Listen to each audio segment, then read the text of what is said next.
नमस्कार। पॉलिटिक्स में आप सबों का स्वागत है। और आज हम पॉलिटिक्स में बात बिहार की उस पॉलिटिक्स की करने जा रहे हैं जिस पॉलिटिक्स के सहारे एक नए बिहार का सपना दिखाने की कोशिश हो रही है। जी हाँ, बिहार के नए मुख्यमंत्री के तौर पर सम्राट चौधरी ने पदभार ग्रहण कर लिया है। मंत्रिमंडल विस्तार में आलाकमान की अनुमति अभी नहीं मिली है। ये पूरे माह बिना मंत्री का मंत्रिमंडल आपको देखना पड़े तो कोई बड़ी बात नहीं है। डबल इंजन की सरकार होगी तो ये सब चीजें देखने को आपको मिलेगी। अभी तो इसकी एक अभी झांकी है, बहुत कुछ देखना बाकी है। समझ गए ना? सब चलेगा। अब कांग्रेस के दौर में बिहार चला गया है। अब सब फैसला आला कमान के आदेश पर होगा। आला कमान जो कहेंगे वही बिहार में होगा। लेकिन सवाल वो नहीं है, वो तो उनका अपना मसला है। सवाल यह है कि सम्राट के सामने चुनौती क्या है। सम्राट मुख्यमंत्री के कुर्सी तक तो पहुंच गए, क्योंकि बीजेपी के पास कोई ऐसा लीडर नहीं था जिस लीडर पर आला कमान भरोसा कर सके, या फिर बीजेपी के पास कोई ऐसा लीडर नहीं था जिस पर आला कमान ने भरोसा किया और उतरा। सम्राट खड़े उतरे, दिल जीता, पुरस्कार मुख्यमंत्री की कुर्सी मिली। आधार क्या है? नीतीश को जितना अपमानित करना हो, नीतीश को जितना आईना दिखाना हो, ये जिम्मेवारी विजय सिन्हा को भी दी गई थी और सम्राट चौधरी को भी दी गई थी। दोनों इस रेस में लगे रहे। इस वजह से एक बार गठबंधन भी टूटा, फिर साथ आए तो सम्राट थोड़ा अपना मिजाज बदला, नीतीश के भी करीब हुए और शाह के उस मिशन की कामयाबी में भी डटे रहे। इस वजह से इनको पुरस्कार के तौर पर मुख्यमंत्री की कुर्सी मिली है। लेकिन इनके सामने जो सबसे बड़ी चुनौती है वो चुनौती है भाजपा, संघ और उसके अनुषंगिक संगठन से जुड़े हुए लाखों लाख लोगों के बीच समन्वय बनाना। ये सबसे बड़ी चुनौती है, क्योंकि प्रदेश अध्यक्ष से लेके उप मुख्यमंत्री से लेके अब मुख्यमंत्री की कुर्सी तक सम्राट पहुंच चुके हैं। लेकिन न इन्होंने भाजपा के कार्यकर्ताओं को साथ लिया कभी, न संघ से नजदीकियां बढ़ाई कभी, और ना ही संघ के जो अनुषंगिक संगठन है उसको इन्होंने कभी महत्व दिया। मतलब बीजेपी में रहते हुए भी ये बीजेपी के से दूरी बनाकर रखा है। संघ के प्रचारक से मिलते हुए भी संघ से दूरी बनाकर रखा है। संघ के अनुषंगिक संगठनों से के कार्यक्रम में जरूर शामिल हुए, लेकिन उससे उन्होंने दूरी बनाकर रखी। इसलिए सबसे बड़ी चुनौती इनके सामने है भाजपा और संघ के तमाम लाखों लाख लोगों को दिल के करीब लाना, क्योंकि उनका भरोसा नहीं है। अमित शाह का भरोसा ये भले जीत लिया, लेकिन बीजेपी के विधायकों की अगर बात करें तो 5 विधायक भी ऐसे नहीं है जिनका भरोसा इन पर हो। हम दावे के साथ कह सकते हैं बिहार के जितने सांसद हैं, शायद 1-2 सांसद भरोसा करते हो तो अलग बात है।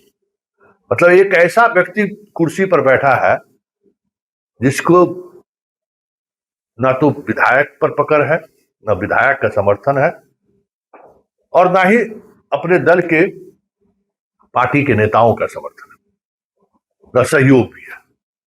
नहीं तो बीजेपी की पहली बार बिहार में सरकार बनी, मुख्यमंत्री बनी, पटना के पार्टी दफ्तर में उस तरीके का माहौल बनाने की कोशिश जरूर हुई, लेकिन वो जोश और जुनून देखने को नहीं मिला जो मध्य प्रदेश में सरकार बनने पर या राजस्थान में सरकार बनने पर या बंगाल में भी बन जाए तो जो जोश आपको सड़क पर दिखेगी वो जोश नहीं दिखा। तो सम्राट के सामने सबसे बड़ी चुनौती है ये। सम्राट के सामने दूसरी सबसे बड़ी चुनौती है कि नीतीश के साये से बाहर निकलना, तभी ये कुछ बेहतर कर सकते हैं।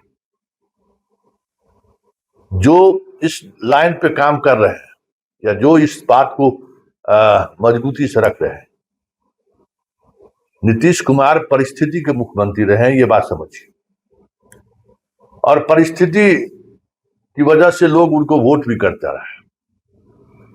कुछ योजनाओं के सहारे उन्होंने जरूर लोगों को जोड़ा, लेकिन मास वोट जो है, बिहार का जो समीकरण है, सामाजिक समीकरण, उस वजह से इनको मिलता रहा है। हाँ, महिलाओं को इन्होंने एक कंस्टिट्यूएंसी बनाया जो जात पात धर्म मजहब से उठकर इनके साथ खड़ा रहा, तो वो योजना है। उस योजना को समझना होगा सम्राट चौधरी को, पदाधिकारियों की एक पूरी टीम खड़ी करनी होगी, लेकिन नीतीश के साया से इनको बाहर निकलना पड़ेगा, नहीं तो फिर बहुत मुश्किल होगा। देखिए ना, 24 घंटे में बदल गए। कल शपथ ग्रहण के अखबार में जो विज्ञापन निकला था, उसमें मोदी और सम्राट थे। सवाल उठना शुरू हुआ, आज बदल गए। आज देख लीजिए, मोदी और नीतीश दोनों हैं, दोनों के नक्शे कदम पर बिहार को आगे ले जाएंगे। बिहार को नक्शे कदम पर ले जाने के लिए भले बिहार की जनता 200 प्लस सीट इनको दिया है, लेकिन नीतीश मॉडल से लोग थक चुके हैं। नीतीश मॉडल ने बिहार को भ्रष्टाचार के ऐसे नासूर दलदल में फंसा दिया है जो आम लोग प्रभावित हैं उससे। इसलिए इस मॉडल से सम्राट को बाहर निकलने की जरूरत है। दिखाने के लिए जो दिखाए, लेकिन उससे बाहर निकलने की जरूरत है। ये एक बड़ी चुनौती है। भ्रष्टाचार राज्य के सामने सबसे बड़ी चुनौती है। हर जनता इससे प्रभावित है बुरी तरह से। प्रखंड कार्यालय और थाने में इतनी भ्रष्टाचार है, इतनी तरीके के भ्रष्टाचार है जिसको जो आप कह नहीं सकते। सब लोग परेशान हैं। 20 वर्ष में भ्रष्टाचार संस्थागत रूप धारण कर लिया। अब एगो दरोगा के यहाँ रेट होता है 50 करोड़ की संपत्ति मिलती है, समझ जाइए। ये एक बड़ी बात है, ये एक चुनौती है। और सबसे बड़ी चुनौती जो सम्राट के सामने है, सम्राट के सामने कोई ऐसा लीडरशिप नहीं है, मतलब ऐसे विधायक उनकी टीम में नहीं है जो परफॉर्मेंस दे सके। परफॉर्मेंस वाले विधायकों की टीम नहीं है, पहली बात। तो फिर काम कैसे होगा? अधिकारियों का एक टीम जो डिलीवर कर सके, जो चीजों को पहुंचा सके। खास करके नीतीश कुमार का जो लाभुक योजना है, या फिर नीतीश कुमार जिस तरीके से महिलाओं की योजनाओं को पहली प्राथमिकता देते रहे, इसके लिए अधिकारियों की एक पूरी टीम रही है। हालांकि गृह विभाग के जो प्रधान सचिव है, वो जीविका के दीदी का कैसे कह सकते हैं कि उन्होंने संगठन को मजबूत किया, इसकी समझ उन्हें है, पकड़ भी है। इसलिए नीतीश कुमार उनको हमेशा अपने पास रखे। जिला के डीएम, हमको लगता है कि बिहार के कम जिले के वो डीएम बने होंगे, लेकिन जीविका के स्थापित करने में, जीविका दीदी को समृद्ध करने में बड़ी भूमिका रही है। तो ऐसे अधिकारियों की एक पूरी टीम खड़ी करनी होगी जो नीतीश कुमार के इस योजनाओं को उसी तरीके से लागू रखे जिस तरीके से नीतीश की पहली प्राथमिकता हुआ करती थी। करे, पैसा पहुंचा कि नहीं, बच्चों के पास पहुंचा कि नहीं, पोशाक साइकिल मिला कि नहीं, छात्रवृत्ति मिलेगा कि नहीं, सब जीविका दीदी को फंड मिला कि नहीं, ये एक बड़ी चुनौती है। एक अधिकारियों का एक ऐसा टीम खड़ा करना होगा। दूसरी बात, ऐसे एक्सपर्ट जो अधिकारी नहीं है, अपने अपने क्षेत्र के, कई बिहार के बाहर में लोग बड़े बड़े एक्सपर्ट हैं, बड़े बड़े पद पर हैं, उनको बिहार लाइए। एजुकेशन के क्षेत्र में, आईटी के क्षेत्र में, पर्यटन के क्षेत्र में बिहार में 2-3 ऐसे चीजें हैं जिनको अगर आप मजबूती से स्थापित कर दीजिए तो फिर जयकारा आपकी है, जो नीतीश 20 वर्षों में नहीं कर सके। शिक्षा को खत्म कर दिए नीतीश कुमार। आपके पास पर्यटन के लिए व्यापक क्षेत्र है, लेकिन हम पर्यटन के लिए कुछ नहीं कर पा रहे।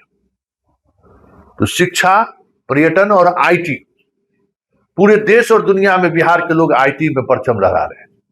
वो आईटी कैसे बिहार में भी हो, इस पर ध्यान देने की जरूरत है। साथ ही कोचिंग इंस्टीट्यूट, बड़े बड़े इंस्टीट्यूट का एक हब, मान लीजिए राघवपुर दियारा हो या सोनपुर दियारा हो, इसी को आप ले लीजिए।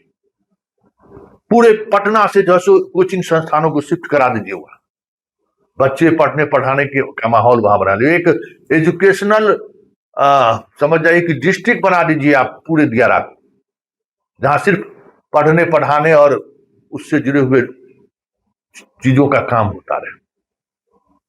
जैसे कोटा बना ना, उस तरीके से बिहार में एक कोटा फैक्ट्री बनाने की जरूरत है। अरे बिहार के बच्चा न पढ़ने जाता है, यहां माहौल नहीं है, बिहार का ही टीचर भी रहता है। आप माहौल दीजिए, देखिए सारे टीचर बच्चे सब लौट के बिहार आ जाएंगे, एक बदला हुआ बिहार दिखेगा। पूरी कितना करोड़ों करोड़ रुपया बिहार के बच्चों की पढ़ाई में बाहर जाता है, वो आपके बिहार में रहेगा। तो कुछ चीजें हैं जिस पर बड़े बदलाव की सोच की जरूरत है। नीतीश मॉडल की चर्चा आप पॉलिटिक्स के लिए करिए। बिहार का जो बुनियादी बदलाव नहीं हो सका, उसकी वजह नीतीश कुमार है। वो इस चीजों को नहीं समझ पाए। उनको चंद्रबाबू नायडू जैसे वो विजनरी नहीं थे। वो महिला सशक्तिकरण, सोशल जस्टिस, अति पिछड़ा, महादलित करके वो राजनीति में बने रहे, लेकिन बिहार को वो बदल नहीं सके। इसलिए सम्राट जी, आपके पास ये मौका है युवा बिहार बनाने का, और आप बना सकते हैं। अनुभवी टीम और प्रशासनिक अधिकारियों का युवा टीम लेकर आगे बढ़िए। बिहार आपका इंतजार कर रहा है।